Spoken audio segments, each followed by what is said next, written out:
Good morning, everyone. So now we'll start with our lecture.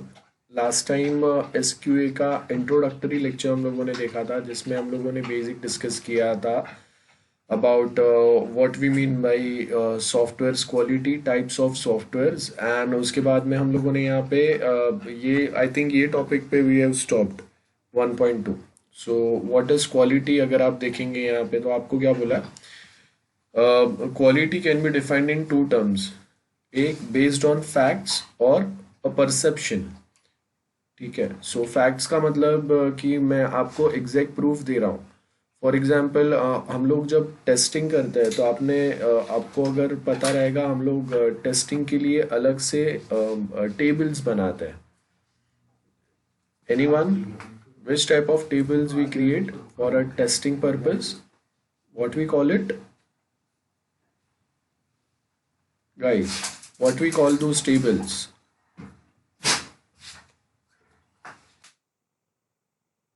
Test case tables. Hello, सुना आपने? Yes. Yeah. So we have something which is called as test cases. उसका एक आप समझ लो कि हम लोग एक्सेल शीट टाइप बना सकते हैं जहाँ पे we have like combinations of आपके पास सॉफ्टवेयर क्या है, आपका एप्लीकेशन क्या है और उसके हिसाब से कितने different cases should be applied there. अब ऐसा टेस्ट केसेस जो है वो हम लोग हर एक अलग अलग जो फीचर्स होंगे हम लोगों के प्रोजेक्ट के वो हर एक के लिए बनाएंगे और उसमें से अभी आपने कितना टेबल्स कितने फीचर्स जो है वो कंप्लीटली टेस्ट किए। Based on that I can say कि ओके आपका सॉफ्टवेयर जो है वो 70-80% टेस्ट हो गया है। Suppose in test cases we have 10 conditions. Out of those 10 conditions अगर मैंने 8 कंडीशन सक्सेसफुली टेस्ट कर लिए then I move on to some other feature, तो इट मीन्स कि वो स्पेसिफिक फीचर जो है वो 80% टेस्ट हो गया है।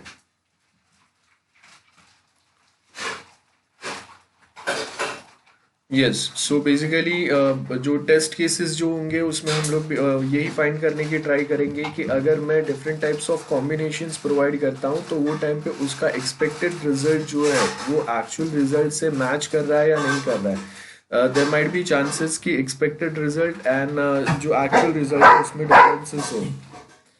Okay, so that is what we are trying to define और check. I will give you one example. Please listen to this video very carefully.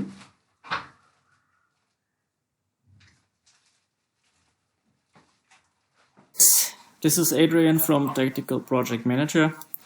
I wanted to give you a quick walkthrough through the test case template and explain you how to use it properly. So this is a generic test case template which is mainly to be used like in manual software testing, but it can be used for any other kind of testing purposes when you need some structured process or checklist to check the result of a test or a process. So this is what the template looks like, and it has several columns. Let's go from left to right. As you can see, I have structured the test cases in several levels. The first one is the process, then it's the test case, and then there's the step.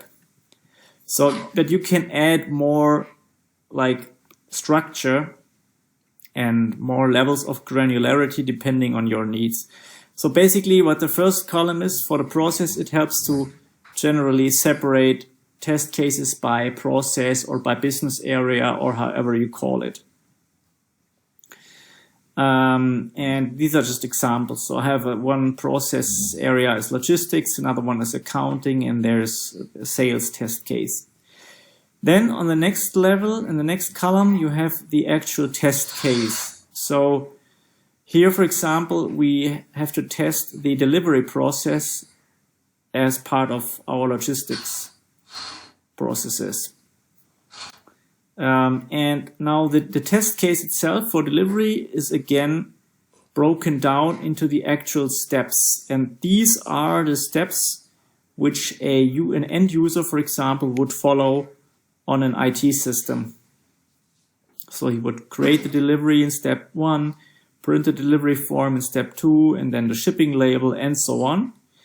And in the status column, the user will track the status. So you have here 4 categories: passed, if the test is successful, has been completed successfully; failed, if there was an error; open, if it's just not yet been tested; and then in work, if the testing is still in progress. So, and it uses different color coding. And then what the tester will document is the actual result. So, and for the tester to be able to qualify the test results, you need to give him an idea of what the outcome of the test step should be. So for the create delivery, the expected result, what the user should get and see, is a completed delivery in the system. And then he would document the actual result if there's a deviation, like for example, there's an authorization issue. So he would document here and say, authorization issue, unable to save delivery, for example. And you can add more information here in the comment field. And this is the way the test case template is to be used. And you can add as many test cases as you want and as many steps. Just make sure you follow the numbering, because this will then allow you to sort the content also, and this will provide the structure for the testers. What also makes sense is to give each process and test case a number, so that way you can it helps with sorting and with keeping track. So you can say here logistics is the area number 1, then test case for delivery is 1.1, and you could add here a test case 1.2 with another logistics process, and then accounting would be 2, and the billing process would be 2.1, and you can add more sub test or test cases below that, and that's how you can structure the test cases in a clean and clear way.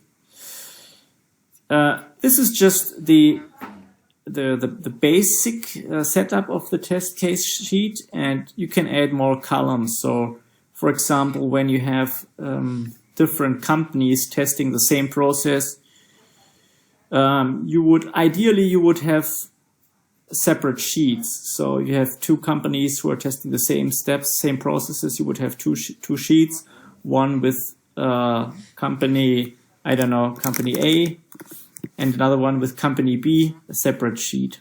And you can add here the department and as many other field columns as you want, and if it makes sense to move them forward. And this helps the testers to filter the test cases. Well, and then it's just about, documenting the status and...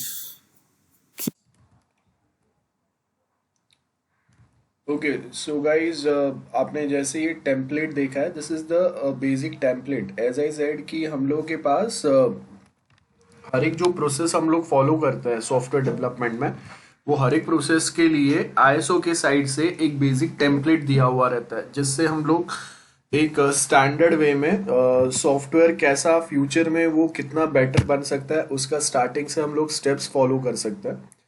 requirement कितने हम लोग clear ले सकते हैं, so that future में जब आप वो रिक्वायरमेंट के बेस के ऊपर फिजिबिलिटी स्टडी या फिर डिजाइनिंग करो तो उसमें कोई प्रॉब्लम ना आए. At same point of time, अगर मुझे मेरा सॉफ्टवेयर का क्वालिटी अगर मुझे फैक्ट्स में बताना है, फैक्ट्स मतलब आई कैन से कि okay this software is 70% perfect for most of the users, तो वो जो 70% का नंबर है वो कैसे आ सकता है. या फिर अगर मुझे बताना है कि कितना % टेस्टिंग सक्सेसफुली हुआ है, based on which we can define the quality of that software. So with the help of this test table I can say कि ओके मेरा 50-60% टेस्टिंग जो है वो कंप्लीट हुआ है. ये कैसे आइडेंटिफाई करेंगे हम लोग?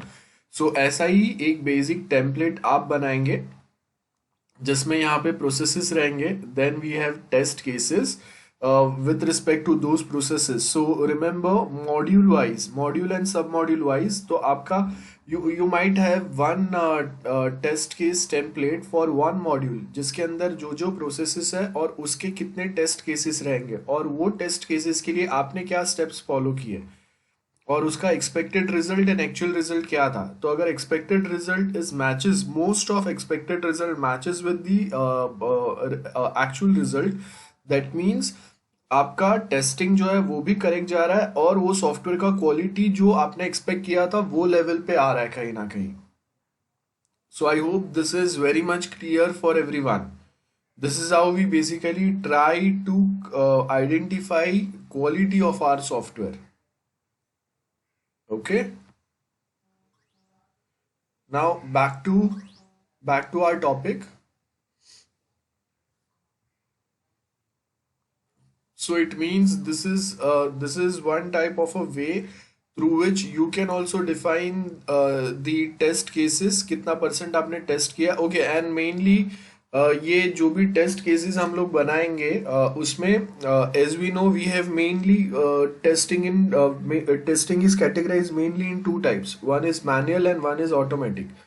मैनुअल टेस्टिंग का मतलब है कि हम लोग खुद से ही सारे टेस्ट केसेस आइडेंटिफाई करेंगे, चेक करेंगे, वो मॉड्यूल्स को हम लोग ओपन करेंगे, उसके अंदर मैन्युअली हम लोग ही डेटा फीड करेंगे एंड देन रिजल्ट जो है वो हम लोग नोटिस करेंगे। और ऑटोमेशन टेस्टिंग का मतलब होता है we basically use different softwares to test our software. We have automation testing tools. Okay, now यहाँ पे देखो दो पॉइंट्स दिए हुए हम लोगों को, फैक्ट्स। सो जब मैं टेस्ट कर रहा हूँ मेरे सॉफ्टवेयर को या अदर पीपल्स आर टेस्टिंग और वो टाइम पे मेरे पास एक रेडी टेम्पलेट है और वो टेम्पलेट के बेस के ऊपर I can provide a actual fact कि मेरा सॉफ्टवेयर का क्वालिटी क्या लेवल होना चाहिए। एंड नेक्स्ट जो है वो है परसेप्शन। परसेप्शन का मतलब क्या है कि जैसे आप देख लो कि परसेप्शन है कि ओके अगर एप्पल के कोई प्रोडक्ट है तो भले उसका कॉस्ट ज़्यादा है but there is a perception कि क्वालिटी भी अच्छा रहेगा। So that's a perception. मतलब एक टाइम आपने अपना प्रोडक्ट का एक इमेज मार्केट में अगर क्रिएट कर दिया तो उसके बाद में एक परसेप्शन क्रिएट होता है और वो परसेप्शन को चेंज करना बहुत ज़्यादा टाइम लगता है। एंड हेंस आप देखो कि अगर मार्केट में स्टार्ट में ही अगर जैसे विंडोज फोन का एक परसेप्शन बन गया है कि okay those phones are not that compatible in a market, तो अगर वापस विंडोज लॉन्च भी करते हैं अपने फोन्स तो भी वो मार्केट के जो कंपटीशन को सस्टेन करेंगे नहीं करेंगे, we don't have any idea. And that's why अब तक देखो कि विंडोज के मोबाइल वर्जन वापस नहीं आए जो पहले आए थे। सो यहाँ पे जैसे हम लोगों ने लास्ट टाइम बोला था क्वालिटी जो है उसको हम लोग बोल सकते हैं कि अलग अलग जो फंक्शंस या अलग अलग फीचर्स जो आप अपने सॉफ्टवेयर में ऐड कर रहे हैं, सो उसके बेस के ऊपर अलग अलग लोगों को उसका क्या बेनिफिट हो रहा है उसके बेस के ऊपर there are perception of different people with respect to your software. So there are different perceptions, लेकिन अगर फैक्चुअल वे में देना है तो जैसा मैंने बताया वैसा हम लोग करेंगे। सो यहाँ पे क्या बोला, sometimes it can be recognize through experience कि मैंने 6 months 1 year 2 year आपका सॉफ्टवेयर यूज किया है एंड उसके बाद में I can provide my point of view क्योंकि इसका क्वालिटी कैसा है, अच्छा है, बुरा है। जैसे now it's been years and years I am working with Windows operating system, and at same point of time I'm also working on Mac. So now I can differentiate or I can actually provide the quality level for this two operating systems ki which one is more better, which more features or what extra features do we have with respect to Windows or with respect to Mac, that we can see। ठीक है, सो यहाँ पे वो experience के base के ऊपर but it's difficult to define it in some traceable form कि exactly okay अभी मैं बोल सकता हूँ कि हाँ इसका जो क्वालिटी है वो ये सॉफ्टवेयर का अच्छा है बिकॉज मैंने जो जो फंक्शंस यूज़ किए वो फंक्शंस काफ़ी अच्छे चल रहे थे compare to this operating system, but based on only जो फंक्शंस मैंने यूज़ किए उसके बेस के ऊपर मैं आपको क्वालिटी डिफाइन करूंगा, एंड उसके बेस के ऊपर हम लोग कंप्लीट सॉफ्टवेयर को अगर जज करेंगे, दैट्स नॉट करेक्ट। सो अगर मैंने विंडोज ओएस अगर यूज़ किया है तो मैंने इसका डेवलपर मोड यूज़ नहीं किया है विंडोज 10 का। We have developer mode, differently developer mode as well. So अगर कंपनीज आपको वर्क फ्रॉम होम के लिए अगर लैपटॉप देते हैं और उसके ऊपर अगर विंडोज इंस्टॉल्ड है तो it's always in a developer mode, not in a normal mode, जिससे आप अपना जो वर्क है वो बेस्ट वे में कर सके। सो मैंने वो यूज़ नहीं किया है, तो वो कितना बेटर चलता है I don't have any idea about that. And at same point of time अगर मैं कोई दूसरे पॉइंट्स पे भी अगर फोकस करता हूँ तो जो जो फंक्शंस मैंने यूज़ किया है उसके ऊपर ही मैं आपको अपने रिव्यूज़ दे सकता हूँ। उसके बेस के ऊपर ही आई कैन क्रिएट और आई कैन डिफाइन और I can provide a fact और a perception based on only functions which I have used, not all the functions. So कोई एक दो के बेस के ऊपर हम लोग सॉफ्टवेयर का एक पूरा परसेप्शन या पूरा एक उसको लेबल नहीं कर सकते। सो यहाँ पे अगर आप देखेंगे it is perceived as fitness for a use.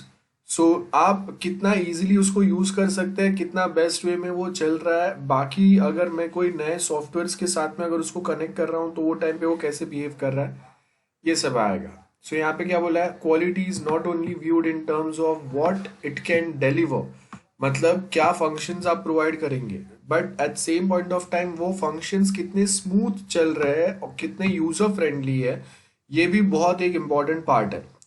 So आप देखोगे फेसबुक जो है वो आपको बहुत सारे फंक्शंस दे रहा है, लेकिन होगा उतना वो ज़्यादा यूजर फ्रेंडली करते जाता है धीरे धीरे धीरे धीरे उसको। सो वो एक आपका यहाँ पे वो एक्सपीरियंस कितना बेटर हो रहा है आपके लिए। अगर एक छोटा सा बच्चा भी अगर उसको ट्राई उसको आप देखो कि छोटा बच्चा भी अगर फेसबुक यूज करने का ट्राई कर रहा है और उससे अगर वो फेसबुक यूज हो रहा है, इट मीन्स कि आपका सॉफ्टवेयर जो है वो एक क्वालिटी बहुत बेटर है उस पर। Okay, so people generally think high price product offer better quality, ये परसेप्शन है, ठीक है। सो बहुत बार हम लोग क्या बोलते हैं कि हाँ if you are paying more for something it means कि you will get a better quality product. So अगर हम लोग कहीं कोई प्रोडक्ट भी परचेस करते हैं, कोई फूड प्रोडक्ट्स भी अगर हम लोग परचेस करते हैं, तो सपोज मेरे पास वहाँ पे दो चॉइसेस है और उसमें से जो कॉस्टली वन है, if I am selecting that part, तो वो परसेप्शन क्या होता है कि अगर कॉस्टली है मतलब वो कॉस्ट के हिसाब से क्वालिटी भी उसका बेटर रहेगा। सो ये एक परसेप्शन होता है। सो ये परसेप्शन जो है वो हमेशा चलते रहता है, इसको आप चेंज नहीं कर सकते। ये एक नॉर्मल मेंटालिटी होता है हर एक पर्सन के पास, जो आप बचपन से आप देखो कि आज भी अगर हम लोग देखते हैं ना कि हाँ कोई एक प्रोडक्ट अगर बहुत ज़्यादा कॉस्टली है, सो हम लोग का अजम्पशन भी ये होता है कि अगर मैंने इतना पैसा पे किया इसके लिए तो इसका क्वालिटी, फिलहाल जो मैं एक प्रोडक्ट यूज कर रहा हूँ which is cheaper compare to the current product, उससे क्वालिटी भी बेटर रहेगा। लेकिन बहुत बार वो एक्सपेक्टेशंस हम लोग के मैच नहीं करता है। सो यहाँ पे अगर आप देखेंगे quality view, so quality view कैसे रहता है, we have different quality views. So हम लोग के पास फर्स्ट जो है वो है ट्रांसडेंटल व्यू। तो इसमें क्या बोला है, quality something that can be recognize but not defined, मतलब आई कैन रिकग्नाइज कि ओके ये प्रोडक्ट का क्वालिटी बेटर है बिकॉज बहुत यूजर फ्रेंडली वे में मुझे वो अलग अलग फंक्शन यूज करने के लिए हेल्प कर रहा है, या जब मैंने ये अगर फंक्शन यूज किया या जब से मैं अगर सॉफ्टवेयर चालू कर रहा हूँ तो वो विद इन 10-15 सेकेंड, जैसे suppose if I talk about Mac, so 10-15 second में वो स्टार्ट हो जाता है, maximum 20 seconds it takes to provide me the user panel. Then उसके बाद मैं चाहिए वो जाके वहाँ पे ऑप्शंस चेक कर सकता हूँ। एंड अगर मुझे कोई एक फोटो अगर चेक करना है क्या है वो, तो मुझे उसका व्यू चेंज करने की ज़रूरत नहीं है, जैसे विंडोज़ में होता है, just by pressing a space bar एक लाइट वेट विंडो जो है वो वहाँ पे ओपन हो जाता है, जिसके अंदर मैं वो पीडीएफ, एक्सेल, फोटो हर एक चीज़ देख सकता हूँ। सो वो क्या हो गया, मैंने वो चेक किया, वो फीचर्स चेक किए, तो मैं वहाँ पे बोल सकता हूँ कि हाँ इसका क्वालिटी बेटर है, लेकिन I can not define in some factual way कि ओके कितना परसेंट क्वालिटी बेटर है उसका कंपेयर टू विंडोज, बिकॉज वो सिर्फ एक दो फीचर्स के बेस के ऊपर I can not compare both this operating systems. And as we know कि क्वालिटी जो है वो आप हमेशा यूजर पॉइंट ऑफ व्यू से मेजर करेंगे, बराबर है। जब आप डॉक्यूमेंट सबमिट कर रहे हो वो टाइम पे वो सॉफ्टवेयर एलिजिबल है कि नहीं यूजर के साइड डिप्लॉय करने के लिए, वो टाइम पे तो हम लोग बेसिकली बैकएंड के साइड पे ये सारे पॉइंट्स होंगे। लेकिन अगर हम लोग बात करते हैं जब यूजर व्यू के बारे में, तो यूजर व्यू के बारे में हम लोग मतलब मोस्ट ऑफ सॉफ्टवेयर्स पे अगर मैं क्वालिटी अगर डिफाइन करूंगा तो उसके लिए हम लोग यूजर व्यू हमेशा हेल्प लेते हैं। सो यहाँ पे आपको क्या बोला यूजर व्यू में, quality is fitness for a purpose, this view of quality evaluated how product meets the user needs, बराबर है। जो उसके एक्सपेक्टेशन जो जो रिक्वायरमेंट्स थे वो सारे से यहाँ पे फुलफिल हुए कि नहीं, एंड उसके साथ में हम लोग कितने लेवल तक उसको पर्सनलाइज कर सकते हैं। सो आप देखो कि जो ऑपरेटिंग सिस्टम्स है या जो स्टैंडर्ड सॉफ्टवेयर्स भी अगर हम लोग कुछ यूज करते हैं ना, तो उसको भी हम लोग बहुत लेवल तक पर्सनलाइज कर सकते हैं। So this can be I mean the view, user view, उसमें एक सबसे पहले हम लोग का आता है reliability point of view. Reliable मतलब मैं कितना आपके सॉफ्टवेयर के ऊपर डिपेंड कर सकता हूँ, रिलाई कर सकता हूँ, मैं कितना ट्रस्ट कर सकता हूँ। सो अगर डिपेंडेंसी फैक्टर ज्यादा है, and with that dependency factor, अगर जैसे मैंने कल आपको दो पॉइंट्स बताया थे, mean time between failure and mean time to recover. So ये दो वर्ड्स जो है, time to recover and time between the failure, ये क्या डिफाइन करता है, दे डिफाइन द रिलायबल। तो अगर फेलियर्स अगर आते हैं, लेकिन वो रेयरली फेलियर्स अगर आपके सिस्टम में आते हैं, and at same point of time अगर बाई चांस अगर कभी कोई फेलियर आता है, तो सिस्टम खुद को बहुत जल्दी से रिकवर कर सकता है, जो प्रीवियस स्टेट पे वो फेल हुआ था वहां तक वापस आपको लाके छोड़ देगा, जहां से we can continue again with our work. So वो वो जो पार्ट है ना, that is the reliability. And usability of course कितना बेटर वे में हम लोग यूज कर सकते हैं। एंड हाँ, वन मोर थिंग, मैं आपको यूजेबिलिटी में ये बताना भूल गया कि अगर कोई एक एग्जिस्टिंग सॉफ्टवेयर है और उसके लिए अगर हम लोग नया सॉफ्टवेयर अगर बना रहे हैं, जैसे कोई एक कॉलेज ऑलरेडी कोई एक सॉफ्टवेयर यूज कर रहा है, और वही सेम कॉलेज के लिए अगर हम लोग एक नया सॉफ्टवेयर बना रहे हैं, तो पुराने सॉफ्टवेयर के जो फंक्शंस है ना, वो हम लोगों को, या जो शॉर्टकट्स है, जैसे आप देखो कि अगर विंडोज 7 है तो विंडोज 10 अगर आता है, तो स्टिल विंडोज 7 अगर मुझे यूज करने आता है ना, तो I can easily use Windows 10। Yes, इसको हम लोग क्या बोलते हैं, anyone can you tell me? Windows 7 and Windows 10, there are a lot of difference between this two operating system। मतलब बहुत सारे नए फीचर्स जो है वो उन्होंने अपग्रेड किए फ्रॉम Windows 7 टू Windows 10। तो अगर मैं बोल रहा हूँ कि हम लोग के पास Windows 7 है, आई मीन सॉरी, अगर मैंने Windows 7 अगर यूज किया है, तो मैं बहुत इजीली Windows 10 यूज कर सकता हूँ। So what we call this part, हम लोगों ने विंडोज 10 बनाने के टाइम पे क्या स्पेसिफिक पॉइंट्स फॉलो किए, जिससे I can very very very much easily I can use Windows 10। Anyone बोलो जल्दी से। Windows 7, remember Windows 7 that's my first software.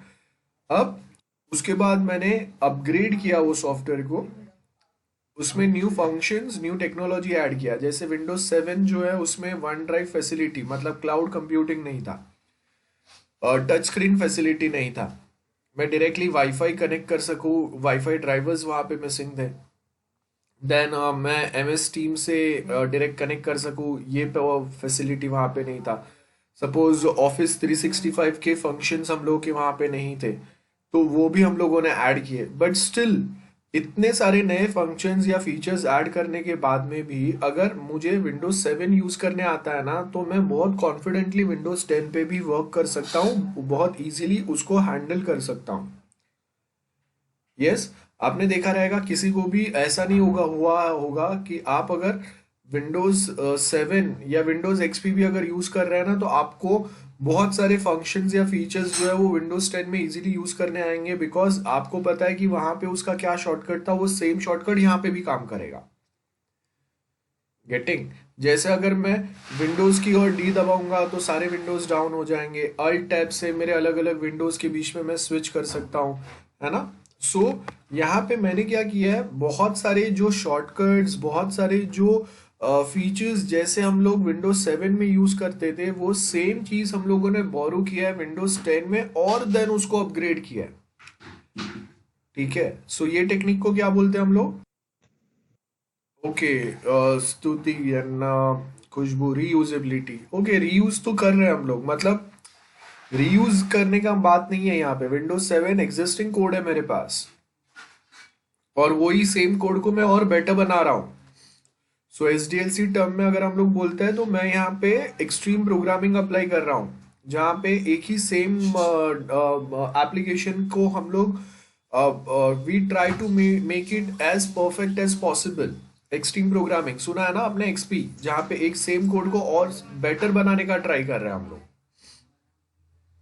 लेकिन उसके पुराना जो सॉफ्टवेयर है उसके कुछ सेम जो लेआउट है उसके उसका जैसा बिहेवियर है, उस पे जैसे हम लोग जो शॉर्टकट्स, जो कीज यूज करते थे, वो सेम आपके अपग्रेडेड सॉफ्टवेयर पे चल रहा है। उसके लिए हम लोग क्या टर्म बोलते हैं?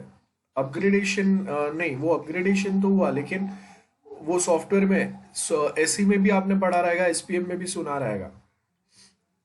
शिवांगी, पैर प्रोग्रामिंग नहीं है ये। पैर प्रोग्रामिंग में तो कोई भी प्रोग्राम में हम लोग खाली दो प्रोग्रामर्स साथ में बैठते हैं, एक प्रोग्रामर कोड डेवलप करते जाएगा, दूसरा उसको ड्राई रन करते जाएगा। इसको हम लोग पैर प्रोग्रामिंग बोलते हैं। सो दैट एक ही कोड को एक सेम पॉइंट ऑफ टाइम हम लोग डेवलप भी कर ले और वेरीफाई भी कर ले ऑन डेवलपर साइड, उसको पैर प्रोग्रामिंग बोलते हैं। तो ये तो कहीं पे भी अप्लाई होगा। ओके, नाउ मैंने आपको एक सिंपल सा टर्म, एक डेफिनेशन दिया है। अब आप, अगर आपको गूगल करने आ गया ना इसको एग्जैक्टली हम लोग क्या बोलते हैं, ये अगर आ गया, दैट मीन्स आप एक प्रोग्रामर बनने की क्वालिटीज है आपके पास, कि आपको हाउ टू गूगल ये आपको पता है। ठीक है, ये बहुत ज़रूरी है। Everything is available on Google, लेकिन हम लोगों को what statements we suppose to write वो लिखने आना चाहिए। ध्यान से सुनो, I will repeat my question again. So as I said कि हम लोगों के पास विंडोज 7 है। Windows 7 that is an older operating system. अब टाइम चेंज हुआ, टेक्नोलॉजिकल बहुत सारे चेंजेस हो गए मार्केट में, तो हम लोगों ने विंडोज 7 के ऊपर एक्सट्रीम प्रोग्रामिंग सपोज अप्लाई किया, या कोई भी दूसरा एसडीएलसी अप्लाई किया, वॉट एवर। उसमें हम लोगों ने क्या किया, उसका लुक एंड फील सेम रखा है। विंडोज 7 और Windows 10 look and feel same है। देखो, आपको बॉटम ऑफ स्क्रीन पे एक विंडोज का आइकन मिलता है। हाँ, अभी वो आइकन आपने चेंज कर दिया। पहले का विंडोज का आइकन कलरफुल वो राउंड सर्कल का था, अभी यहाँ पे व्हाइट कलर के 4 स्क्वायर आता है। दैट्स फाइन, लेकिन मुझे शट डाउन, रीस्टार्ट, जो भी कुछ करना है वो एक ही प्लेस से करना है। विंडोज 7 जो था उसमें राइट क्लिक करके I can create a new folder, वो सेम चीज विंडोज 10 में भी चलता है। अगर मुझे कंट्रोल शिफ्ट एन भी करूंगा तो भी एक न्यू फोल्डर मुझे विंडोज 7 में भी क्रिएट होता था, यहाँ पे भी क्रिएट होता है। एक नया वर्ड डॉक्यूमेंट अगर क्रिएट करना है तो कहाँ से करना है, विंडोज 7 में भी था, वो सेम यहाँ पे भी है। Okay, consistency. लेकिन कंसिस्टेंसी तो तभी हम लोग बोलेंगे जब वो विंडोज 7 को ही कंसिस्टेंटली मैं आगे लेके जा रहा हूँ, उसके सेम फंक्शंस को, और मैं परफॉर्मेंस इंप्रूव कर रहा हूं उसका, तब हम लोग कंसिस्टेंसी वर्ड यूज करेंगे। यश, लेकिन विंडोज 7 से मैं विंडोज 10 पे लेके आया हूं, मतलब वो फंक्शंस का कंसिस्टेंसी तो वहां पे है, लेकिन with those consistency I have also upgraded that software. यहाँ पे हम लोगों ने उसके अंदर नए फंक्शंस भी ऐड किए हैं।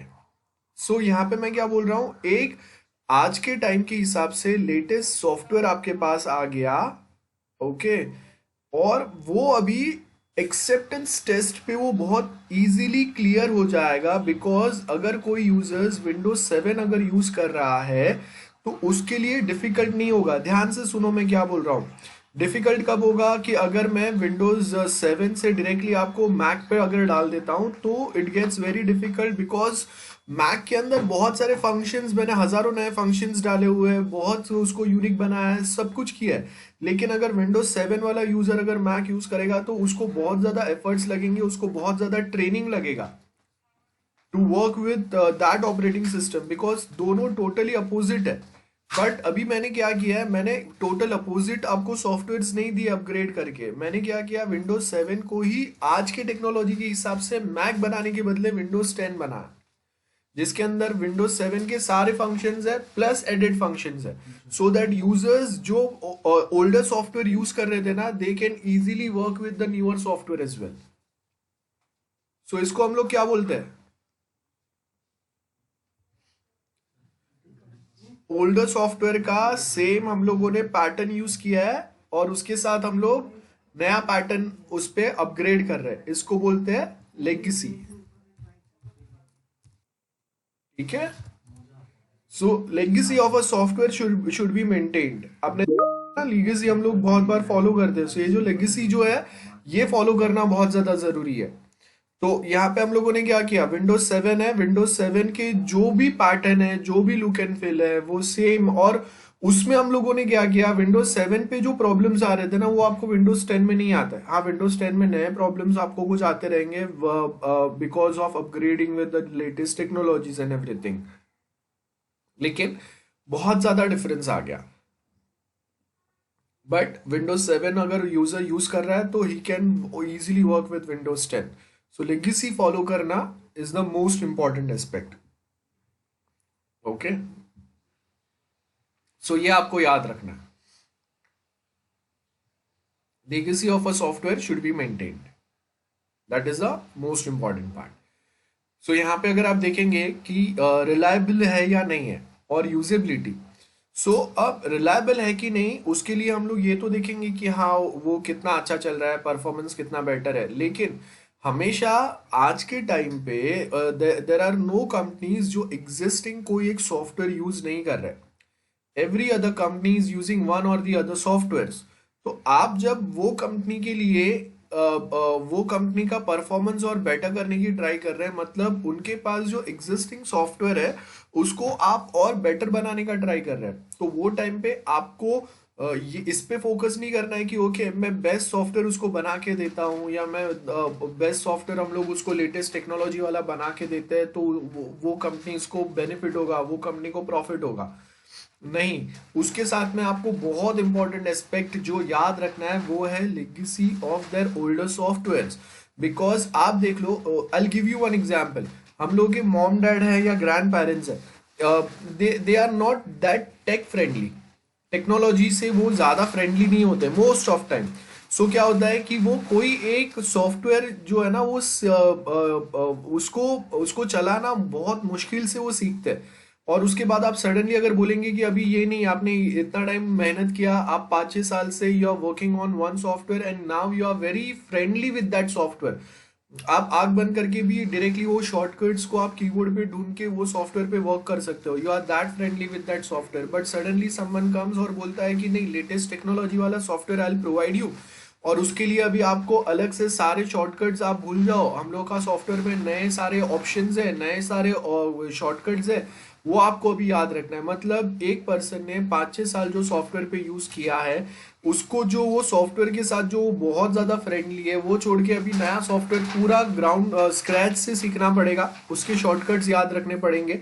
सो वो क्या हो गया, वो उसके लिए बहुत ज्यादा डिफिकल्ट टास्क हो गया। तो हम लोग जो एक्सेप्टेंस टेस्ट बोलते हैं ना, वो एक्सेप्टेंस टेस्ट पे आपका सॉफ्टवेयर जो है वो पास नहीं होगा, बिकॉज ऐसे जो बहुत सारे यूजर्स जो रहेंगे ना, they will deny using your software, because वो बोलेंगे कि ये सॉफ्टवेयर पे सबसे पहले तो हम लोगों को ट्रेनिंग लगेगा, उसके बाद उसके जो नए फंक्शंस है, फीचर्स है, वो सीखना पड़ेगा। सो हम लोगों का जो 30 मिनट्स का काम है वो अभी हम लोगों का 45 मिनट्स पे जा रहा है, जस्ट बिकॉज कि मुझे उसके शॉर्टकट्स याद नहीं है, बार बार मुझे जाके एक यूजर मैनुअल या कुछ देखना पड़ता है।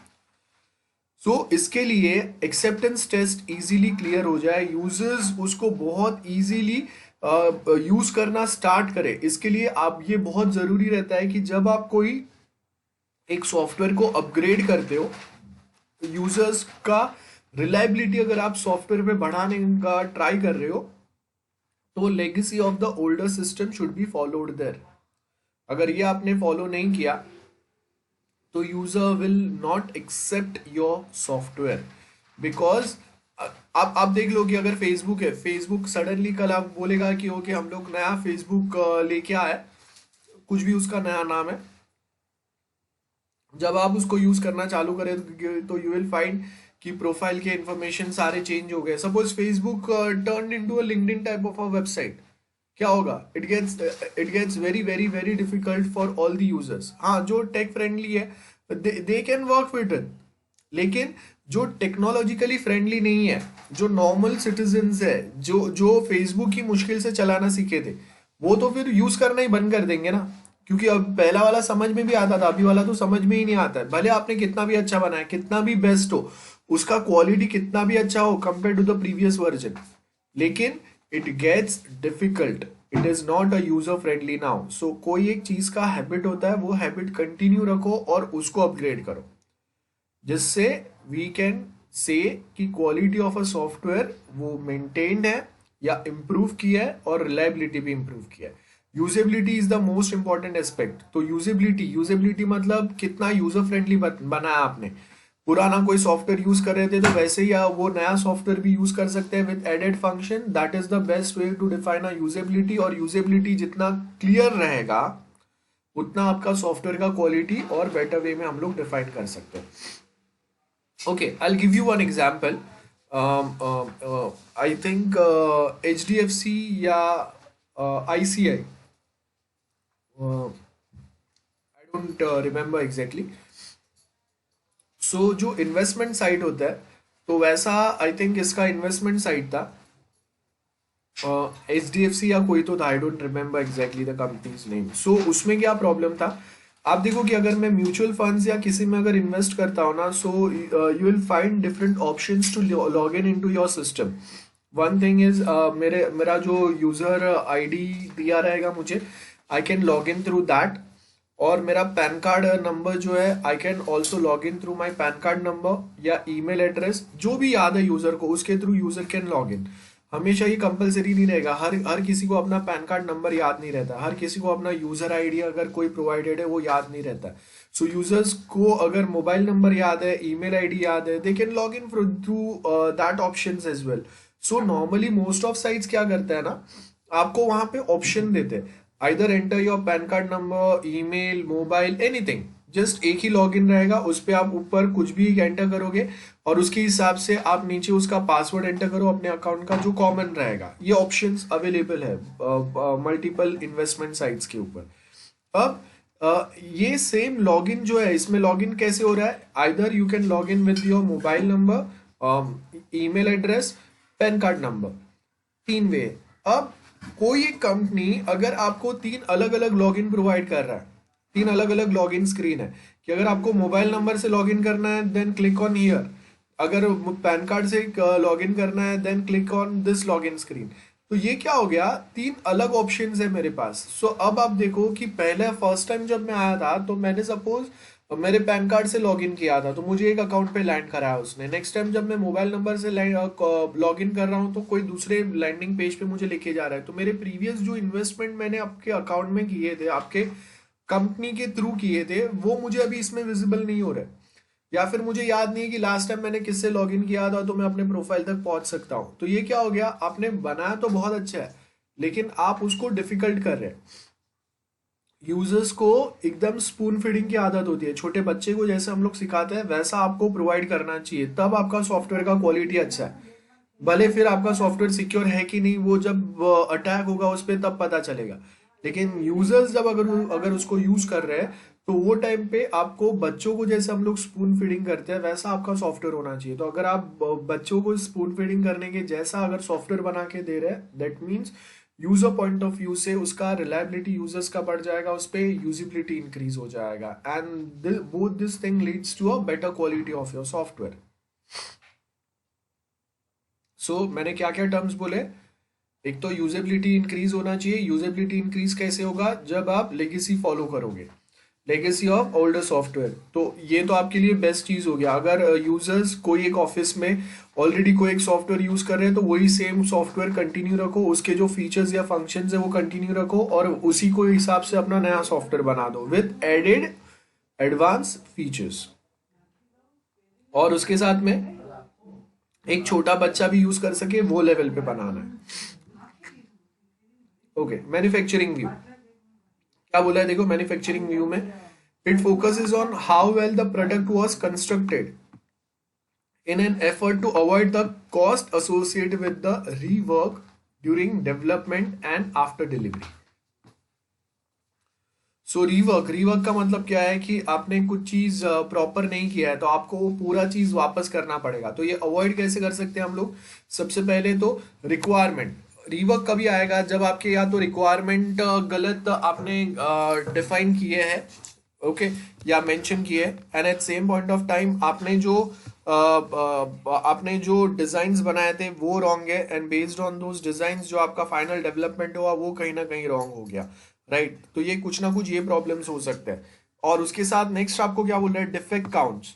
सो मेनली हम लोगों ने लास्ट टाइम समझा था we have 5 types of defects, critical, major, moderate, cosmetic and minor. तो वो आपके सिस्टम में कितने डिफेक्ट्स आपको सबसे पहले तो आइडेंटिफाई हो रहा है और बेस्ड ऑन प्रायोरिटी कौन से डिफेक्ट्स आपको कंपलसरी सॉल्व ही करना पड़ेगा। सो डिफेक्ट सॉल्व करने का मतलब क्या हो गया, रिवर्क करना। रिवर्क करने का मतलब यहाँ पे हम लोग वो जो भी आपके मेनली आप जो भी आपके सॉफ्टवेयर्स है, जो भी आपका कोड है वो स्पेसिफिक मॉड्यूल या उसका सब मॉड्यूल का वो कोडिंग में आपको मॉडिफिकेशंस करना है, रिमेंबर। सो जब अगर हम लोग कोड में मॉडिफिकेशन करते हैं ना तो आप नॉर्मली अगर प्रोजेक्ट डेवलप करोगे तो आपको पता चलेगा कि कोई एक वेब पेज पे कोई एक क्लास में अगर मैं कहीं पे अगर चेंजेस कर रहा हूं उसका पॉजिटिव या नेगेटिव इम्पैक्ट कोई दूसरे साइड पे भी आ सकता है, ये प्रॉब्लम हो सकता है वहां पे, ठीक है। सो इसके लिए हम लोग यहाँ पे रीवर्क को मिनिमम करने का ट्राई कर रहे हैं। Then same way product view आएगा। प्रोडक्ट व्यू में क्या होगा एंड वैल्यू व्यू में क्या होगा। I want answer from you guys. I give you 2 minutes time, जल्दी से एक बार पढ़ के बताओ मुझे। Because the customer satisfaction will tell that what quality the person has understood or has derived. Like for example, the last line which they say that customers are satisfied by poor quality and not satisfied by high quality.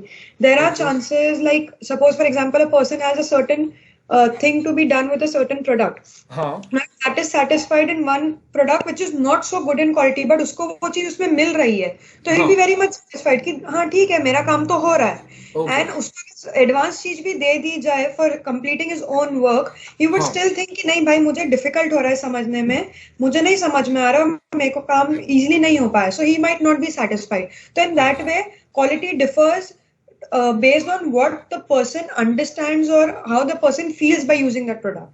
Okay That is value based. Okay, and product based में क्या आएगा। So product based mein it's mainly about talking about how well the features that are the internal features of security, reusability, different qualities which we have in mind while making a product, how well they are made, which will actually improve or tell how good the product is in reality. Okay. मतलब अगर वो सब features ढंग से हैं तो इसका मतलब प्रोडक्ट जो फाइनल है वो भी मोस्टली ढंग से ही चलेगा।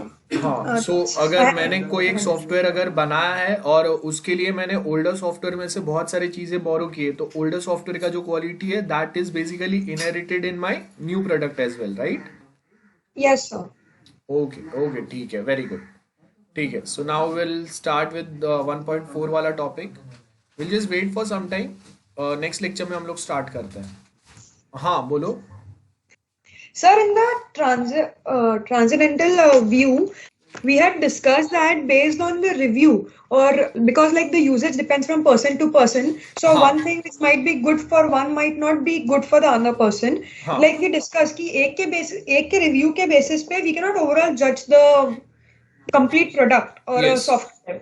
But sir, often it so happens that suppose a person is going to buy a mobile or a laptop for example, so they read the reviews of what people have said and all. So मतलब पहले तो उसने use नहीं किया है तो जब वो यूज करने जा रहा है उससे पहले वो जानना चाहता है कि बाकी सबके रिव्यूज कैसे हैं और फिर उनके बेसिस पे if he or she encounters a similar kind of situation, maybe that might be due to some glitch or something, या फिर similar kind of situation if it encounters, तो फिर वो ऐसे ही होता है ना कि review के basis पे ही image बन जाता है. So उसको हम लोग बोलते हैं परसेप्शन वाला पार्ट. जो परसेप्शन वाला पार्ट हम लोगों ने पढ़ा ना, कि yes, it's a perception in the mind of our viewers, क्योंकि अगर इसने इतने लोगों ने अगर बोला है ऐसा, तो वो ऐसा ही होगा प्रोडक्ट. इतने लोगों अगर निगेटिव व्यू दे रहे हैं तो वो प्रोडक्ट निगेटिव ही होगा. So that's a perception type. Okay, perception बोलेंगे उसको. so sir generally perception तो कुछ products के लिए फिर एक negative aspect भी हो सकता है ना. ऑफ कोर्स डेफिनेटली वो होता है परसेप्शन. बहुत बार वो परसेप्शन की वजह से ही बहुत सारे प्रोडक्ट जो है, जो मार्केट में चलने चाहिए वो फेल भी हो जाते हैं, जो फेल होने चाहिए वो चल भी जाते हैं. हाँ सर. ओके, ठीक. So will wait for some time. Next lecture start करते हैं हम लोग. यस स्तुति, क्या पूछ रहे हो आप? So will you explain the first point under quality view again? The first view, transcendental view.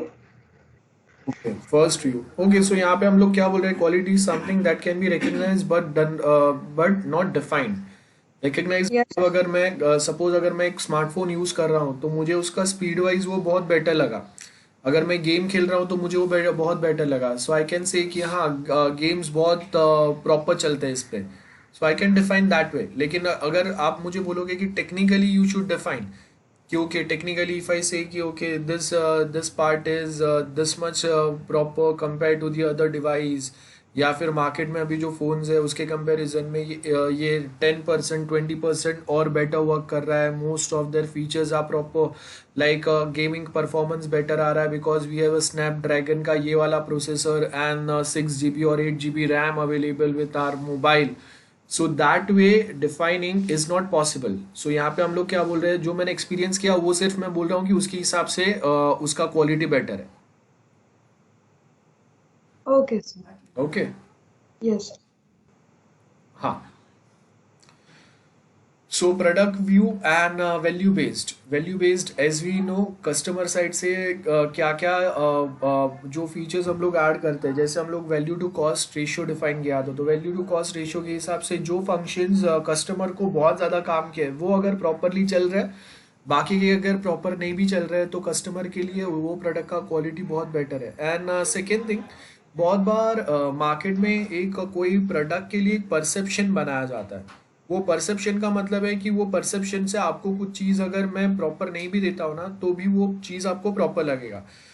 आप देखो कि एक रिसर्च भी हुआ था ग्लोबल एनालिटिक करके, जैसे मैंने आपको बताया था. ग्लोबल एनालिटिक जो मेनली जो साइकोलॉजी जो होता है लोगों का, वो साइकोलॉजी के ऊपर वो स्टडी कर रहे थे. तो इंटरनेट के ऊपर अगर कुछ चीज मैं आपको बार बार बताता हूँ और वो अगर करेक्ट नहीं भी है ना, still people start believing on those things. So अगर कोई एक प्रोडक्ट का परसेप्शन अगर मैं क्रिएट करता हूँ, सो आप देखो कि आज के टाइम पे ऐसा नहीं है कि एप्पल के सारे प्रोडक्ट्स इतने महंगे आते हैं कि no one can afford. It is not like that, but people have created a perception कि okay, if you are trying to purchase any Apple product, then you supposed to pay a lot more than what Android devices comes for. So एक छोटा सा जो पुराने model वाला iPhone अगर मुझे required है, I can purchase it for 25 30 40,000 ये रेंज में. इट इज़ नॉट ऑलवेज कि 1 लाख 1.5 लाख जितना ही मेरा अमाउंट इन्वेस्ट होगा. So that's a perception. And second thing आप देख लो कि एक परसेप्शन क्रिएटेड है. परसेप्शन क्या है कि अगर मैं इफ आई आस्क समवन कि ओके भाई एप्पल प्रोडक्ट क्यों लिया, उतने में तो एंड्रॉयड का बहुत अच्छा सा एक फ़ोन आ जाता था. एक फ़ोन छोड़, एक लैपटॉप और एक फ़ोन भी आ सकता था तेरा, जितने में 1 लाख से ज़्यादा का अमाउंट का हम लोगों ने एक आईफोन सपोज परचेज किया. सो उसका मेन मोटिव क्या रहेगा? एक तो कैमरा बहुत अच्छा है, एंड सेकेंड थिंग ये हैंग नहीं होता है लाइक एंड्रॉयड. तो अभी हम लोग बहुत सारे लोग एंड्रॉयड यूज करते हैं, but still there are perception कि अगर मुझे एप्पल लेना है तो why I should purchase Apple, because उसका क्वालिटी ज़्यादा है, ये फास्टर चलता है कंपेयर टू एंड्रॉयड और हैंग नहीं होता है. So that way they have created a perception. ठीक है. अदरवाइज आप देखो कि वो जो परसेप्शन है ना, उसी के बेस के ऊपर बहुत बार हम लोग के प्रोडक्ट्स जो है वो मार्केट में चलते हैं. सो इसके लिए परसेप्शन क्रिएट करना, पॉजिटिव परसेप्शन क्रिएट करना, दैट इज वेरी इंपॉर्टेंट. और अगर वो निगेटिव परसेप्शन अगर मार्केट में क्रिएट हो जाता है फॉर सम प्रोडक्ट और अ सॉफ्टवेयर, देन उसको चेंज करना भी उतना ही डिफिकल्ट होता है. ओके, सो यहाँ पे देखो financial aspect of quality. Financial aspect मतलब एक लिमिट होता है। जैसे आप समझ लो कि अगर ओके, आपने एक प्रोजेक्ट का पूरा बजट कैसे निकालते हैं वो एनीवन पता है आपको? आपने एसपीएम के अंदर हम लोगों ने पढ़ा रहेगा COCOMO model and other models where we try to create budget, where we try to define the budget of our software.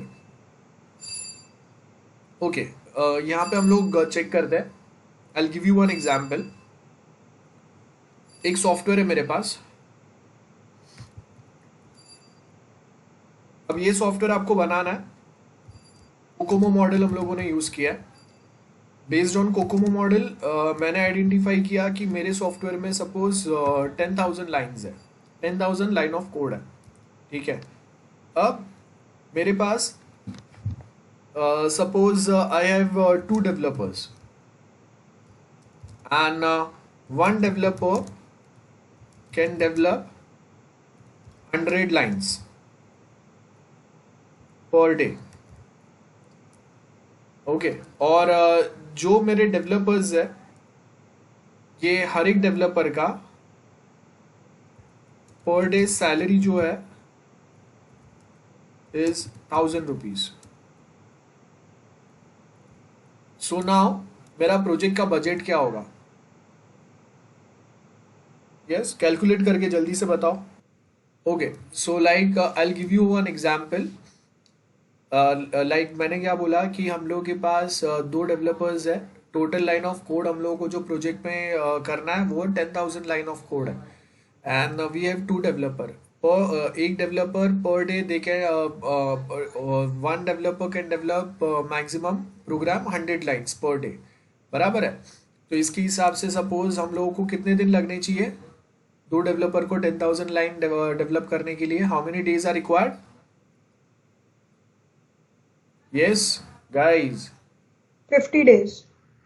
सो अगर मैं यहाँ पे बोल रहा हूँ कि हम लोग के पास 50 days are required for 1 developer और फॉर 2 डेवलपर्स। 2 डेवलपर अगर साथ में काम करेंगे तो कितना टाइम लगेगा? 50 डेज और 25 डेज। Sir, 50, 100 तो एक को लगेगा। ओके, सो हम लोग के पास 5,000 लाइन रहेंगे, पर डेवलपर आएंगे। सो अगर 50 डेज लगते हैं तो उसमें से हम लोग क्या बोल रहे हैं, एक डेवलपर को हम लोग कितना सैलरी दे रहे हैं पर डे? 1,000 रुपीज है। सो अगर 50 डेज है, 2 डेवलपर अगर मेरे काम कर रहे हैं, 2 डेवलपर वर्किंग फॉर 50 डेज, सो एक डेवलपर का सैलरी कितना हुआ? अप्रोक्स वी कैन अज्यूम कि वो 50,000 हुआ। तो 2 डेवलपर का कितना होगा? 50 मल्टीप्लाई विद 2 मतलब 1 लाख रुपीज होगा। अब यहाँ पे मिस कैलकुलेशन हम लोगों ने क्या किया है वो ध्यान से देखो। और मेरा प्रोजेक्ट का जो एस्टिमेशन है वो सिर्फ 1 लाख रुपीज नहीं होगा, बिकॉज 10,000 लाइन ऑफ कोड तो है, बट उसके साथ में रिक्वायरमेंट गैदरिंग जो होगा उसके लिए सपोज कुछ तो टाइम लगेगा। सो सपोज उसके लिए मैं बोलता हूँ 2 डेज आर रिक्वायर्ड। और अगर एक या 2 पर्सन भी है, इफ देर आर 2 पर्सन्स, तो उसका भी पर डे सैलरी अगर मैं 1,000 रुपीज पकड़ता हूँ तो इनका टोटल सैलरी कितना हुआ? 4,000 रुपीज फॉर 2 डेज। उसके बाद में डेवलपमेंट डायरेक्टली नहीं हो सकता, तो उसके लिए मुझे क्या लगेंगे? डिजाइनर्स लगेंगे। सो सपोज आई से 2 डिजाइनर्स आर वर्किंग, ठीक है, वी हैव 2 डिजाइनर्स और वो सपोज 10 डेज के लिए वर्क कर रहे हैं। बिकॉज अगर इतना बड़ा प्रोजेक्ट है तो मुझे कम से कम 10 दिन, या सपोज अगर मैं बोल रहा हूँ कि they are working for 7 days, okay, so 7 days के लिए 2 डिजाइनर्स वर्क कर रहे हैं। तो एक डिजाइनर के ऊपर मेरा इन्वेस्टमेंट कितना हुआ? 7,000। तो 2 डिजाइनर्स का मेरा इन्वेस्टमेंट कितना हुआ? 14,000 हुआ। देन उसके बाद कोडर्स आएंगे, ठीक है। सो ये जो कोडर्स है, वी हैव 2 डेवलपर्स या 2 कोडर्स। सो ये जो 2 डेवलपर्स है इनको मैंने क्या बोला? 50 days they are going to work. अब 50 डेज कंटिन्यूअसली वो वर्क नहीं करेंगे, बराबर है, मतलब बीच में छुट्टी भी आएगा। सो 50 डेज मतलब वी कैन से कि ऑलमोस्ट 2 मंथ्स। सो अगर एक महीने का सैलरी 1000 रुपीज के हिसाब से अगर 30,000 है तो 2 महीने का कितना गया 60,000, मतलब मेरा टोटल कितना होगा 1,20,000 का मेरा टोटल इन्वेस्टमेंट होगा फॉर डेवलपमेंट। उसके बाद टेस्टर्स आएंगे, जो suppose at least we have 2 testers, बराबर है। सो उसका भी suppose if they are working for 5 days, so उनका कितना जाएगा, मेरा 10,000 रुपीज उनका जाएगा। और फाइनली हम लोग के पास डिप्लॉयमेंट के लिए we have training kind of a thing. Okay, so अगर ट्रेनिंग चल रहा है, सो ट्रेनिंग के लिए एक पर्सन मैं भेज रहा हूं जो सपोज 3 days के लिए वहां पे ट्रेनिंग कर रहा है, ट्रेनिंग प्रोवाइड कर रहा है टू आवर क्लाइंट्स। सो ये हो गया। सो अभी अगर हम लोग काउंट करेंगे प्लस इसके साथ में office rent plus light bill plus software जो आपने यूज किए उसका लाइसेंस फीस, ये सब कुछ इंक्लूड होगा etcetera. Now tell me the total costing of your software. This is how Sir, we calculate, this is how we bifurcate. ठीक है, yes yes Stuti. sir, coders is the same as a developer जो हम लोग ने हाँ हाँ ऊपर देखा, राइट? हाँ, ये डेवलपर्स ही है। हाँ, तो सर फिर 1,20,000 कैसे हो गया? मतलब 60 के हिसाब से क्यों लगा रहे हैं? हम तो 50 के उसमें है ना। बेटा 50 days they are not going to work continuously 50 days, बराबर है। बीच में सैटरडे राइट। संडेज भी आएंगे, तो सैटरडे संडेज के भी आप सैलरी पे कर रहे हो ना। हाँ सर। अगर वो जॉब पे अगर है तो सैटरडे संडे का आपको छुट्टी का देना पड़ेगा। तो मैं यहाँ पे क्या बोल रहा हूँ, 50 days अगर लग रहे हैं उसमें 10 दिन का उनका छुट्टी आ रहा है कुछ ना कुछ। अच्छा, 50 days is the working days, not the overall जिसमें छुट्टी भी इंक्लूडेड है। हाँ 50 days तो हम लोगों ने ऐसे ही मैथमेटिकली अगर मैं कैलकुलेट कर रहा हूँ 10,000 में अगर 100 लाइन पर डे अगर एक डेवलपर कर रहा है तो 2 डेवलपर को कितना टाइम लगेगा। तो उसमें अगर मैं छुट्टी अगर इंक्लूड कर रहा हूँ तो मेरा चार्जेस जो है वो ज़्यादा जा रहा है, बराबर है। और इसके साथ में आपने कुछ सुना रहेगा something which is called as buffer time, जो हम लोग बाद में पढ़ते हैं। ओके, नाउ ओवरऑल कैलकुलेट करो टोटल अभी कितना कॉस्टिंग जा रहा है मेरा प्रोजेक्ट का based on this bifurcation. Guys जल्दी बताओ। मिताली जैन, क्या 50 means what you are talking about, क्या लिखा है आपने 50?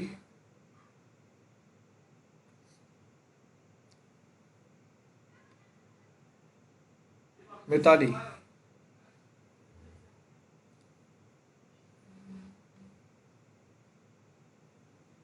ओके, सो जल्दी से बाइफरकेशन बताओ, चलो डू इट क्विकली। ये जो बाइफरकेशन मैंने किया उसका टोटल कॉस्टिंग कितना होगा guys? Done. I got disconnected in between. Sorry. What needs to be done for what? Like, what did you say? Because I was asking a doubt and in between I got disconnected, so I don't know what you told to calculate. नहीं यही आप मैंने यहाँ पे जो bifurcation बताया ना, like 4,000 हाँ 40,000 1,20,000, सो टोटल कितना आ रहा है अभी। और ये जो मेरे बाकी के जो ऑफिस रेंट और ये सब है, सपोज टोटल टाइम कितना जा रहा है, 2 months जा रहा है। सो 2 months यहाँ पे, 7 days यहाँ पे जा रहा है, 2 days यहाँ पे है, तो टोटल टाइम कितना लग रहा है, टोटल मेरा एक्सपेंस कितना जा रहा है। और उसके हिसाब से सपोज ऐसे कि मेरा 20,000 जितना मेरा यहाँ पे बाकी के एक्सपेंस जा रहे हैं ऑफिस रेंट और सब कुछ पकड़ के, और जो मेन जो पर्सन है उसका कितना प्रॉफिट निकल रहा है या कितना प्रॉफिट निकलना चाहिए। सपोज ऐसे कि अगर मैं प्रोजेक्ट बना रहा हूँ तो प्रोजेक्ट का जो टोटल कॉस्टिंग है उसका 10% तो एज अ प्रॉफिट मेरा निकलना चाहिए। तो यहाँ पे अगर मैं प्रॉफिट 10% अगर इंक्लूड करता हूँ, सो ये 10% प्रॉफिट इंक्लूड करके मेरा टोटल जो मेरा कॉस्ट है, टोटल कॉस्ट ऑफ प्रोजेक्ट, वो कितना होना चाहिए, ये बताओ, जल्दी से बताओ।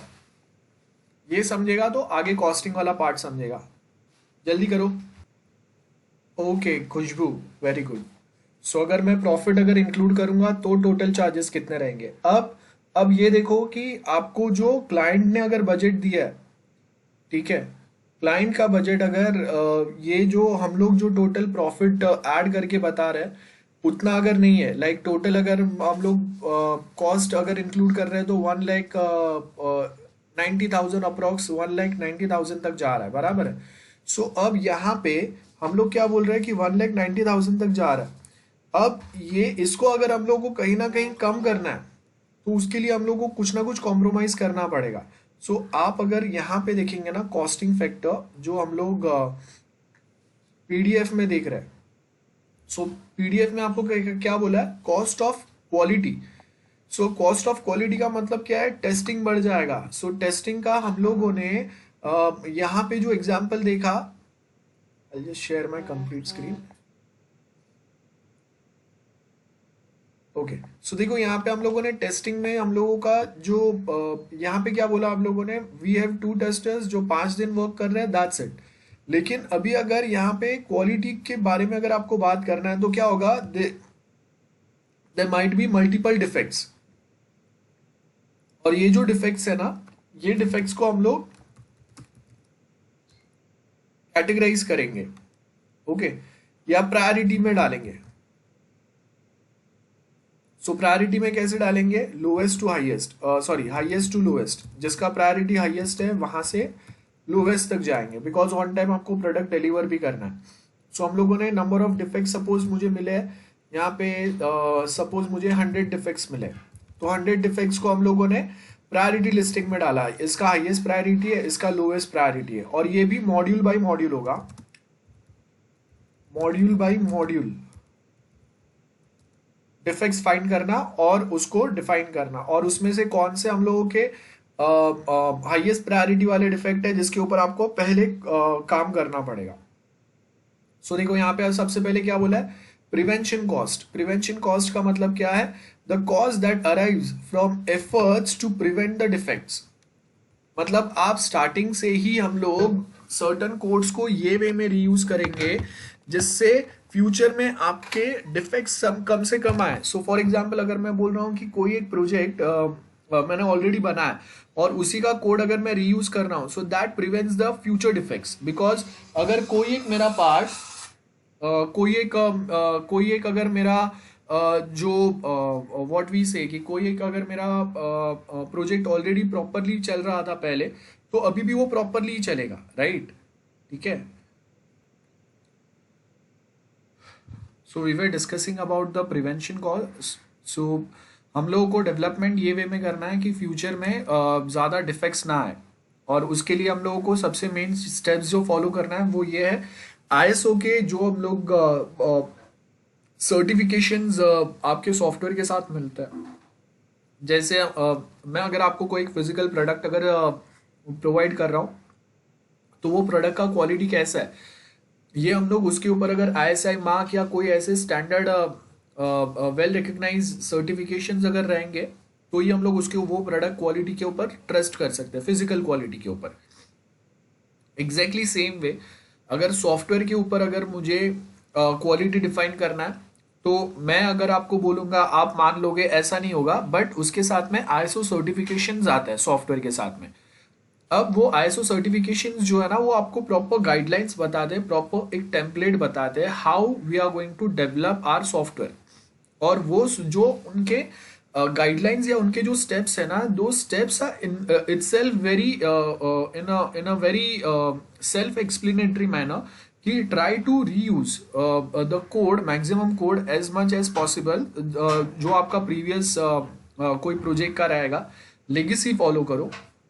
एंड मोस्ट इम्पॉर्टेंट पॉइंट कि जो हम लोगों के स्टैंडर्ड एसडीएलसी के स्टेप्स है, वो अगर आप प्रॉपर फॉलो करेंगे, तो हम लोगों का फ्यूचर में आने वाले जो डिफेक्ट्स है उसको हम लोग डेवलपमेंट टाइम पे ही कहीं ना कहीं कर्टल कर सकते हैं।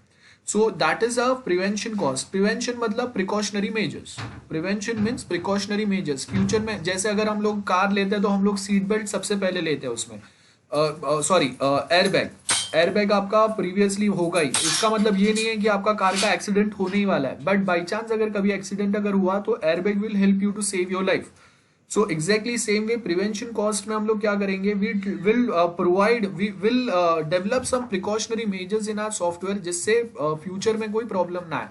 Then appraisal cost, the cost that arrives from efforts to detect defects.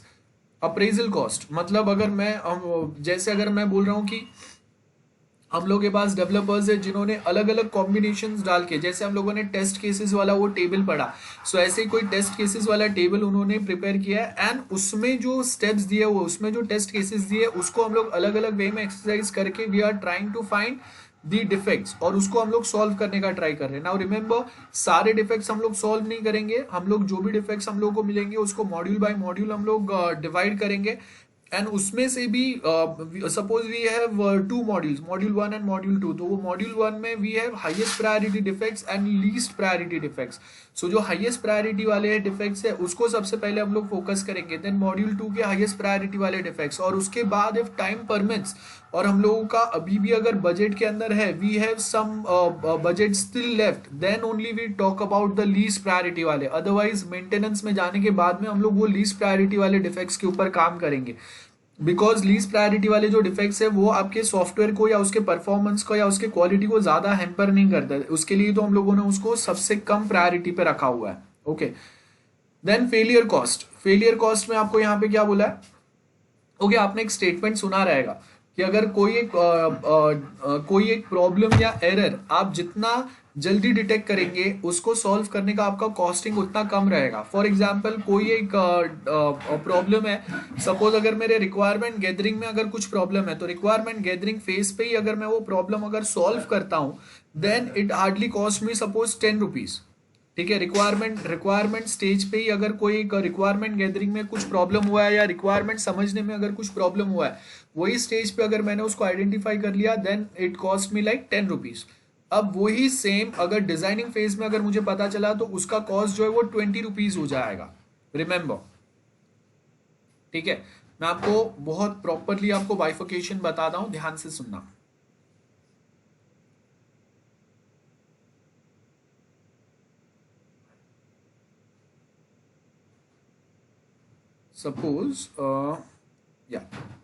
Suppose कोई एक एरर है जो हम लोगों को सपोज मिला है एट रिक्वायरमेंट गैदरिंग लेवल. सो वहां पे वो एरर को सॉल्व करने का जो कॉस्ट है वो सपोज 10 रुपीज है. अब रिक्वायरमेंट गैदरिंग लेवल पे मुझे वो एरर जो है वो आइडेंटिफाई नहीं कर पाया मैं, तो अब मैं वो एरर को आइडेंटिफाई कर रहा हूं एट डिजाइन लेवल, तो यहाँ पे वो सेम एरर सॉल्व करने का मेरा कॉस्ट हो गया 20 रुपीज. रिमेंबर, अब सपोज डिजाइनिंग फेज पे भी अगर मैं उसको सॉल्व नहीं कर पाया, तो अब मुझे कोडिंग लेवल पे अगर वो डिफेक्ट मिलता है तो इसको सॉल्व करने का कॉस्ट मेरा 200 रुपीज हो जाएगा.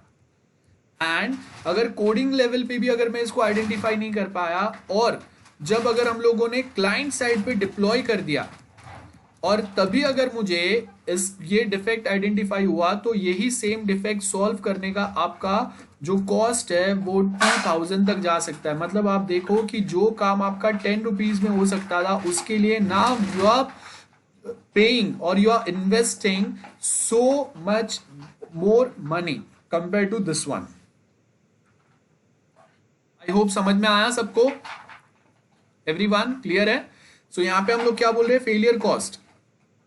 तो आप देखो कि जो भी आपको रीवर्क, रिपेयर या फेलियर्स जो भी आइडेंटिफाई करना है ना, तो अगर इंटरनल फेलियर्स अगर हो रहे तो cost arrive from defects identified internally and efforts to correct them, ये आपके कम होंगे.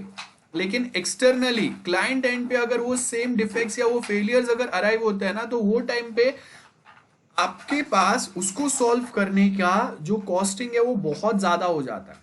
तो इसके लिए हम लोग क्या करते हैं, इंटरनल फेलियर कॉस्ट जो है वो कैलकुलेट करते हैं, और मोस्ट ऑफ जो आपके डिफेक्ट्स है ना उसको इंटरनली हम लोग सॉल्व करने का ट्राई करेंगे. ओके, ठीक है. देन यहाँ पे अगर आप देखेंगे कॉस्ट क्या बोला है, cost of control plus cost of failure.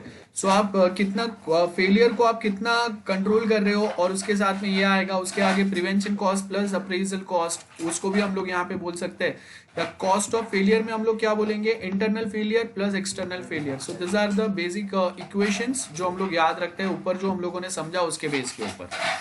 Okay, so I hope this is clear to everyone. Now the next topic is 1.5.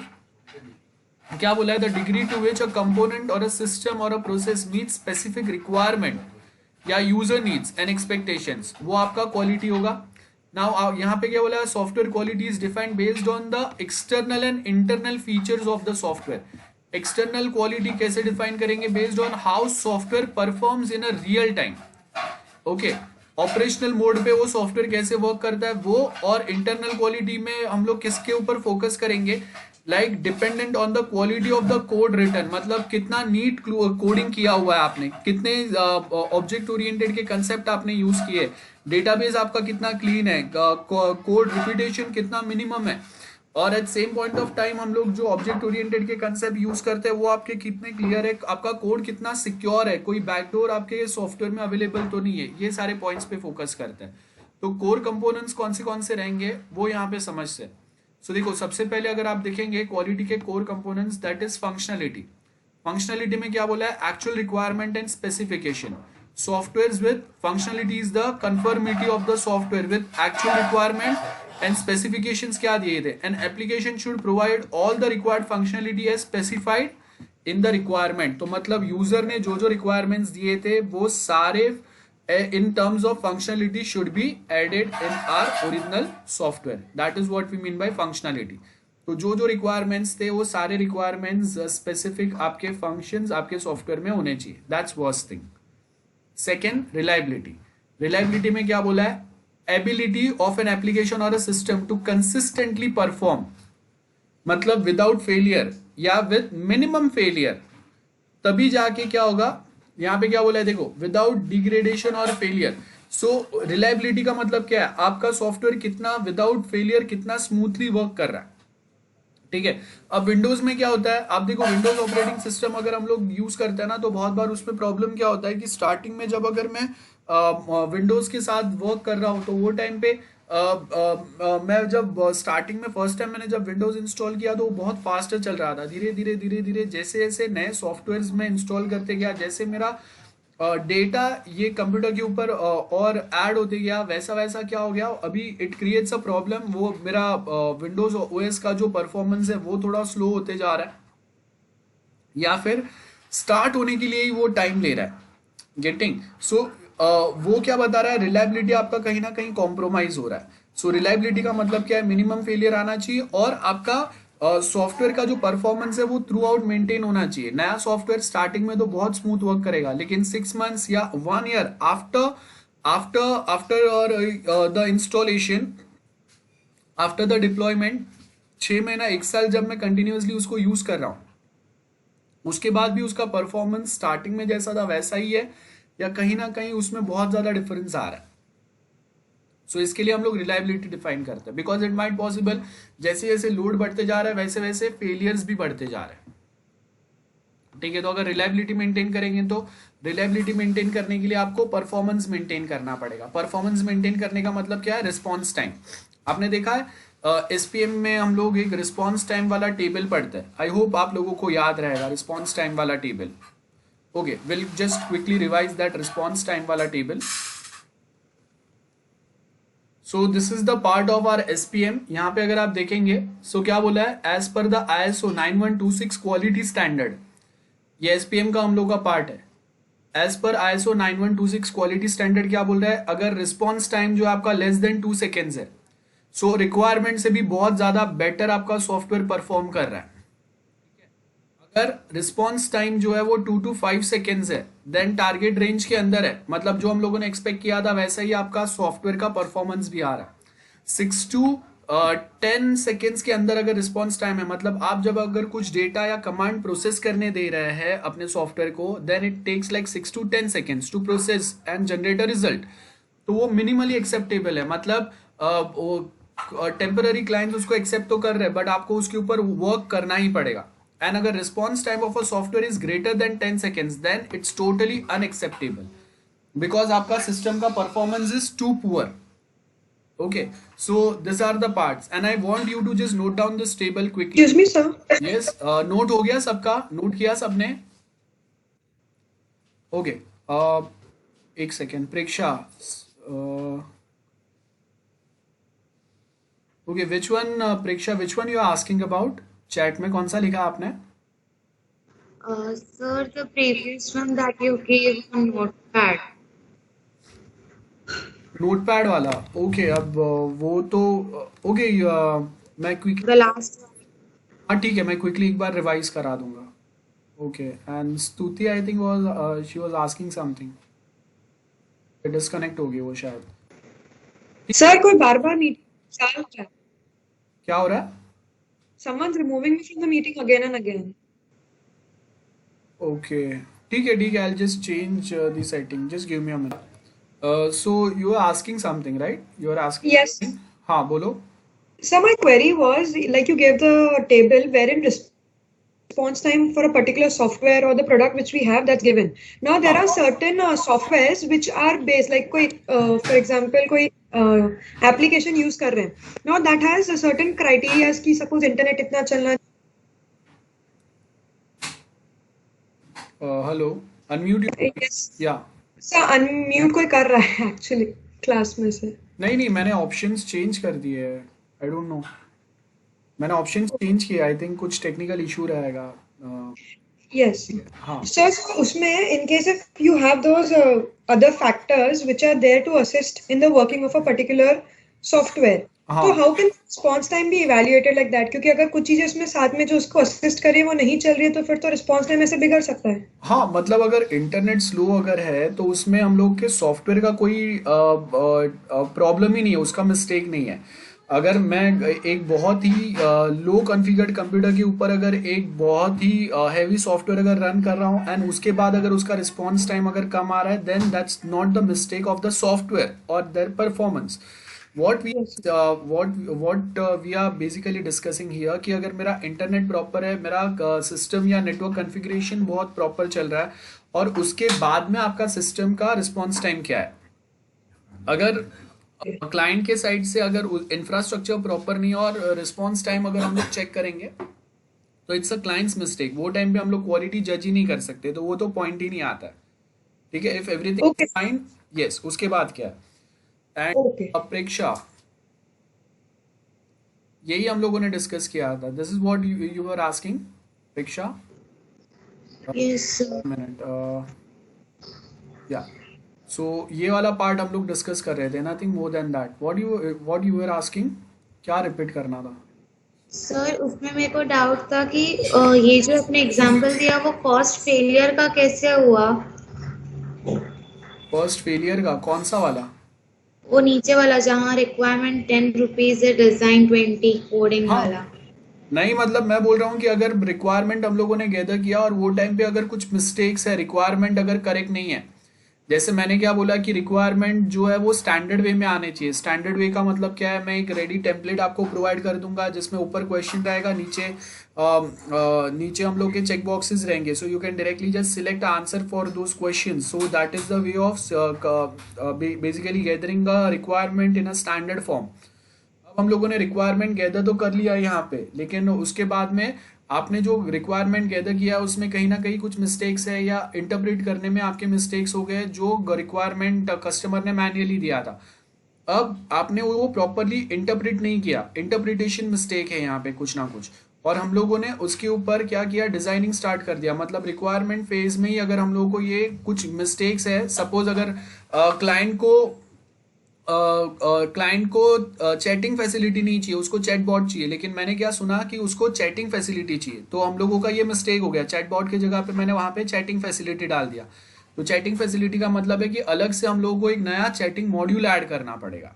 सो अगर ये रिक्वायरमेंट मुझे अगर स्टार्टिंग के फेज में ही अगर पता चल जाता था तो वो मैं बहुत इजीली रिक्वायरमेंट डॉक्यूमेंट के अंदर ही चेंज करता था, जिसका ज़्यादा कॉस्टिंग मेरा नहीं होता था. अब उसके बाद अगर ये पॉइंट ऑफ टाइम पे मुझे पता चला, मैंने सॉल्व किया, देन इट्स फाइन. नहीं पता चला तो मैं डिजाइनिंग फेज पे चले गया. अब डिजाइनिंग फेज पे जब अगर मैं ये सेम मिस्टेक सॉल्व करूंगा तो सपोज मेरा कॉस्टिंग जो है वो 20 रुपीज का होगा, बिकॉज उसका कॉस्टिंग यहाँ से डायरेक्ट डबल हो गया. बिकॉज अभी मैंने डिजाइन भी बनाया और डिजाइन बनाने के बाद में मुझे पता चला कि ये डिजाइन जो है वो काम के नहीं है, बिकॉज आपके रिक्वायरमेंट रॉन्ग है. तो वापस मुझे वो स्पेसिफिक पार्ट के डिजाइन भी वापस बनाने पड़ेंगे. ओके. अब सपोज आपने डिजाइन टाइम पे भी ये आपको आइडेंटिफाई नहीं करने आया कि चैटबॉट है रिक्वायर है, चैटिंग फैसिलिटी रिक्वायर्ड नहीं है. और कोडिंग में आपने बेस्ड ऑन डिजाइन आपने वो चैटिंग वाला मॉड्यूल डेवलप करना चालू कर दिया, instead of just integrating chatbot from some readily available website. और बाद में अगर आपको पता चलता है तो आपने जो भी वो चैटिंग फैसिलिटी प्रोवाइड करने के लिए जितना भी हैवी कोडिंग किया है वो सब आपका पानी में गया.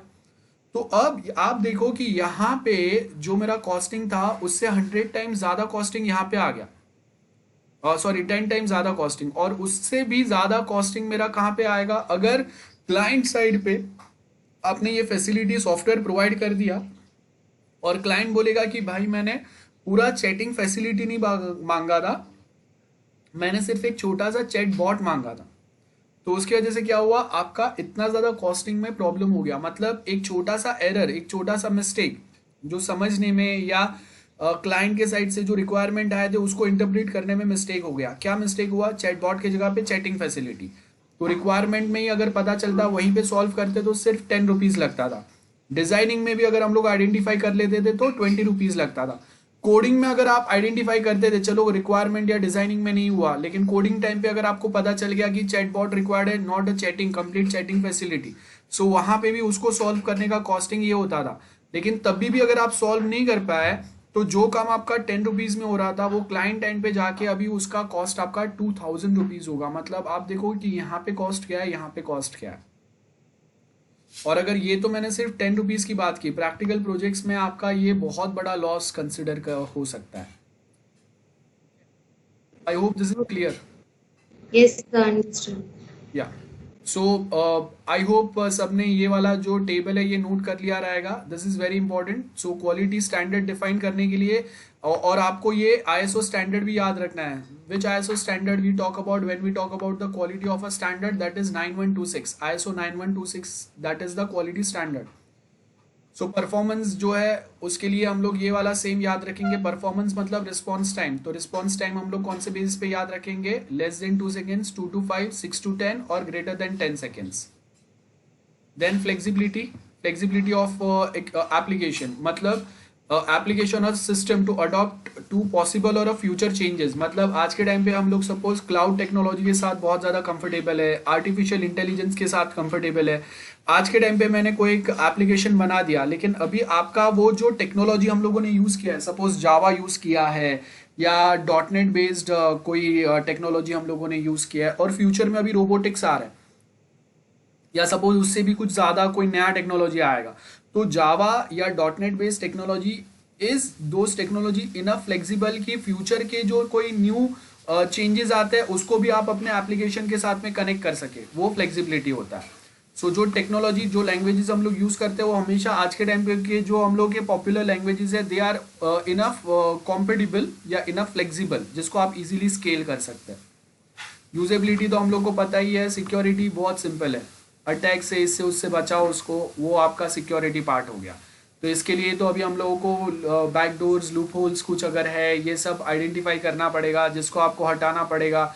और हम लोग थर्ड पार्टीज हेल्प भी लेते हैं। जैसे आप देखो कि payment gateways, they are the third party जो सिक्योरली पेमेंट एक बैंक अकाउंट से दूसरे बैंक अकाउंट पे लेके जाने का काम करता है। तो हम लोगों का जो साइट है वो खुद से नहीं कर रहा है, we basically add payment gateways in our systems, और उनका काम रहता है to providing a security on those transactions। ठीक है, so we are done with this part। now next जो part है आपका customer और supplier and processes। so अभी हम लोगों ने काफ़ी कुछ डिस्कस किया है, काफ़ी कुछ concepts हम लोगों के क्लियर है। so आज के लिए मैं यहाँ तक ही रख रहा हूँ, नेक्स्ट लेक्चर इसके आगे हम लोग स्टार्ट करेंगे। let me know if you have any other doubts, anyone, any doubts। और काफ़ी बेसिक कंसेप्ट्स जो है वो हम लोगों के डिस्कस हो गए। तो ये चैप्टर जो है अभी इजीली हम लोगों का आगे कंप्लीट हो जाएगा। Okay, so I hope there are no doubts. So will just stop here, will wait for some time और उसके बाद विल एंड दिस लेक्चर।